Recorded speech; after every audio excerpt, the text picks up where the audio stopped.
सफल कसरी हुने त? हामी सधैँ अरू सफल भएको कुरा गर्छौँ, हेर्छौँ, तर आफू कसरी सफल हुने यो बारेमा भने 100मा 1% मात्र सोचेको अनि गरेको पाइन्छ।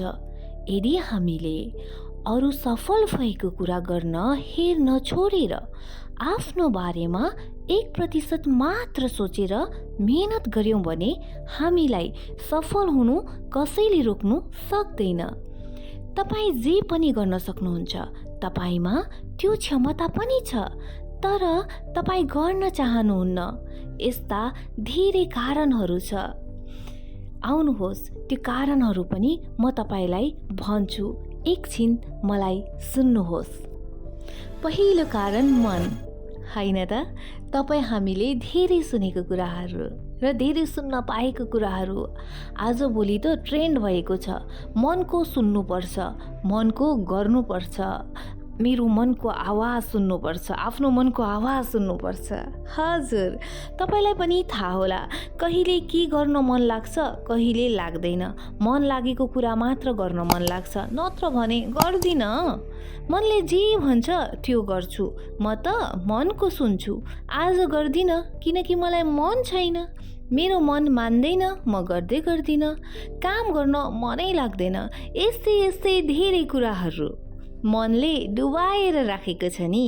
सबैलाई मनले चलाउँछ, तर खासमा हो भने मनको सुन्नु छोडेर, यो मनको आवाज भन्नुहुन्छ नि, यो आवाज सुन्नु छोडेर दिमागले, बुद्धिले आफ्नो क्षमतालाई बुझेर अगाडि बढ्नुपर्छ र साथैमा मेहनत गर्नुपर्छ। तपाईँलाई सफल हुनु पहाडले पनि बाटो छोडिदिन्छ। दोस्रो कारण सल्लाह सबैसँग नलिनु र तपाईँ कसैसँग सल्लाह लिनुहुन्छ भने पनि सल्लाह दिने व्यक्तिको क्षमता बुझ्नुहोस् कि तपाईँलाई उसले सही सल्लाह दिनु सक्छ त? के उसले दिएको सल्लाह तपाईँको लागि उपयोगी छ त? म त भन्छु आफ्नो क्षमता पहिला आफै बुझ्नुहोस् अनि सही बाटो रोज्नुहोस्। तपाईँ के गर्न सक्नुहुन्छ यो तपाईँलाई भन्दा राम्रोसँग अरूलाई थाहा हुँदैन। कसले के भन्छ सही सल्लाह बुझ्नु भएन भने यता र उता रुमलिरहनुपर्छ।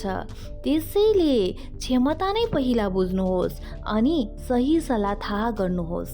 तपाईँ सफल अवश्य हुनुहुन्छ, कसैले रोक्न खोज्दा पनि कहाँ रोकिनुहुन्छ र? तेस्रो कारण माहौल। सफल हुनको लागि माहौलको पनि प्रभाव पर्छ। तपाईँ कस्तो माहौलमा हुनुहुन्छ? के त्यो माहौलमा तपाईँलाई अगाडि बढ्नु सजिलो छ त?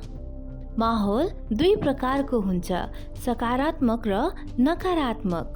सकारात्मक माहौलमा तपाईँ स्वतः अगाडि बढ्नुहुन्छ र प्रगति गर्नुहुन्छ, आफ्नो क्षमतालाई अगाडि बढाउन सक्नुहुन्छ। यो तपाईँलाई आफैलाई थाहा हुन्छ।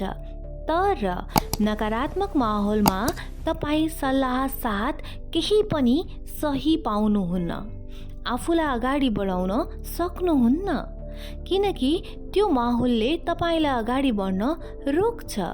नकारात्मक माहौलमा नकारात्मक प्रभाव नै पर्छ र नकारात्मक प्रभावमा बसेर तपाईँलाई अगाडि बढ्नु बाधा आइपर्छ। त्यसैले नकारात्मक माहौलदेखि टाढा हुनु धेरै आवश्यक छ। यस्ता साधारण कुराहरू मात्र तपाईँले आत्मसात गरेर अगाडि बढ्नुभयो भने तपाईँलाई सफल हुनु केहीले पनि रोक्नु सक्दैन। तपाईँको बाटोहरू आफै खोलिँदै जान्छन् र तपाईँले सफलताको यात्रा पाउनुहुनेछ, अवश्य पनि पाउनुहुनेछ। Best of lock.